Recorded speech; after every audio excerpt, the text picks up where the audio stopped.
It is not every day that BYU retires a basketball jersey. In fact, in the 110 years of Cougar basketball, only Danny Ainge, Kresimir Ćosić, and Stan Watts have had the honor. On February 16th, two more basketball pioneers will return to campus to hear the crowd cheer their names once more and witness their numbers elevated into that special place. BYU Athletic Director Tom Holmoe is here with the exclusive announcement on True Blue for two very deserving men. We've been waiting for a while to announce this, and these are two guys that a lot of our current Cougar Nation fans won't really know about. But when you go back into the annals of Cougar BYU basketball, these guys deserve to be up in the rafters. Two players off the national championship team from '51, and couldn't be two more deserving players. We're excited to bring them back and let the newbies see some of the great players from the past. Talking about Roland Minson and Mel Hutchins, two of the best. Two of the very best. And we're going to learn a little bit more about them through the next couple of weeks. We're going to try to publicize and show some of these great players and try to get some of our students here. Like when we brought back Kresho and retired his number, I think some of our fans here, some of our students didn't know one thing about him. Right. And these are guys that everybody should know about. Mel Hutchins at 6'5", he wore number 14, and along with Minson led the Cougars to that 1951 NIT championship. Hutchins dominated the glass. In fact, his school record 900 rebounds held up until Kresimir Ćosić broke it in 1973. Mel became the NBA's #2 draft choice in 1959 by the Tri-Cities Blackhawks. He was Rookie of the Year and was a 5-time All-Star. We talk about Jimmer. This was one of those kind of guys. Well, I think people think that Jimmer was the first. They don't remember there was Danny Ainge. Right. And then before Danny Ainge, you had Roland Minson. And it's some schools, Dave, have never had a basketball player like that. And BYU, over the period of almost a half of a century, has had three. It's been fantastic. Let's talk about Minson. He wore number 11. He was a 6-foot guard on that 51 championship team. Was named most valuable player of the tournament. He held BYU's scoring record for 22 years until, well, Ćosić came along and broke that too. Like Hutchins, Minson was also a second-round draft pick, selected 15th overall, a first-round draft pick, selected 15th overall by the New York Knicks. But instead of playing, he went into the Navy and then went into the banking business. And now he and Hutchins are going into the rafters together at the Marriott Center. That'll be a special night. I remember when Ainge was there, when the jersey drops, it's just a cool thing to witness. You know, it's pretty emotional, and especially for these two men. The great thing about it is they were teammates, and we're going to bring back a lot of their teammates. So for the older generation, this is kind of classic basketball. We'll have a lot of the members from that team, and I think it'll be an emotional night. I think these two guys going in together as teammates, like you said, this will only be the 4th and 5th retired jerseys, and the special thing is their teammates. Yeah. Once in a blue moon. And both first-round NBA draft picks. How about that? We've never had that before. That big night will be February 16th, halftime of the Portland game.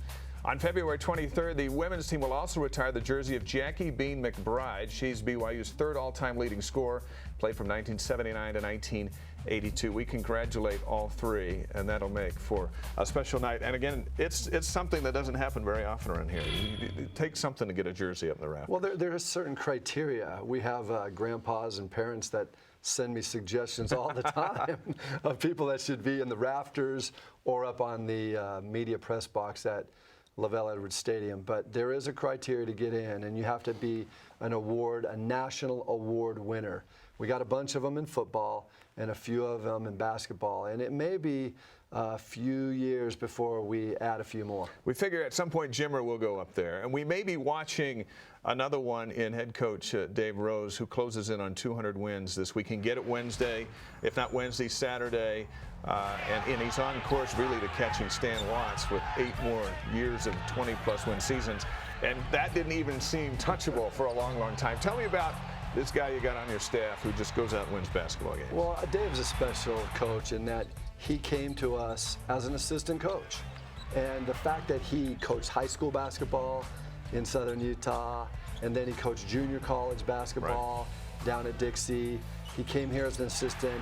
and then he became a head coach. He was seasoned. He knows what BYU is all about. He has good balance in all the aspects of coaching. There's a lot of coaches that are great in certain areas and not so good in others. And I think with Dave, he's well balanced in all areas, and then he has some very special skills in others.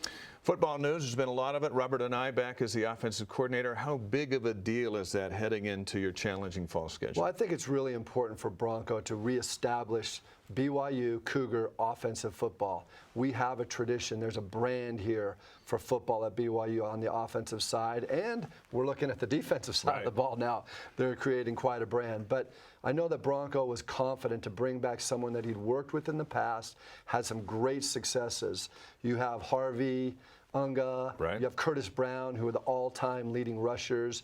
You have Dennis Pitta, Austin Collie. So we did some great things. Yeah. There was a little bit of a turmoil, and for whatever reasons that maybe Bronco and Robert can talk about, there was a little bit of a breakaway, and now they're together again. I'm excited for it. And I think that we just got to bring back that tradition of Cougar football up and down the field. Great brand. Not everyone's coming back. Speaking of tradition of Cougar football, Lance Reynolds will be done after 29 years, and boy, what an impact he's had. You know, this will be a big change for Cougar football because Lance, over 30 years, I mean, he played here too. Yeah. You add that up, and it goes way back. He's been a mainstay on our staff. And as you think about it, we just mentioned Harvey Unga, Curtis Brown, and many, many others. A lot of people talk about the quarterbacks at BYU, and rightfully so, but if you line it up, there have been some great running backs through the year, and Lance he was their coach, and for a long, long time, he had his fingerprints on that offense where a lot of other people, and rightfully so, got credit, but Lance will be sorely missed. So how close are we to you coming back, sitting in this chair, and rolling out the 2013 football You know, I get schedule? that question all the time. I know you do. But I think it's really close, and there's a few more T's to cross and I's to dots, but I think, you know, perhaps I might keep this chair warm and be back next week. Next week, week after. We look forward to rolling it out exclusively here. You've got a big volleyball match, #1 Irvine against #3 BYU Friday night. A win for BYU will likely get them back to #1. And college volleyball is pretty big here. College volleyball, it's a long season, and one of the great things about the Mountain Pacific Sports Federation, that's the conference that we're in men's basketball, every game seems like it's a battle royal because there's about 39 teams, I think, in the country in men's volleyball. And out of the top 10, we got about 6 out of our conference. So if you come to the Smith Fieldhouse, you're going to see great volleyball starting off this week. Good luck getting a ticket. It's hard. It's a great environment. We'll see you next week, if not the week after.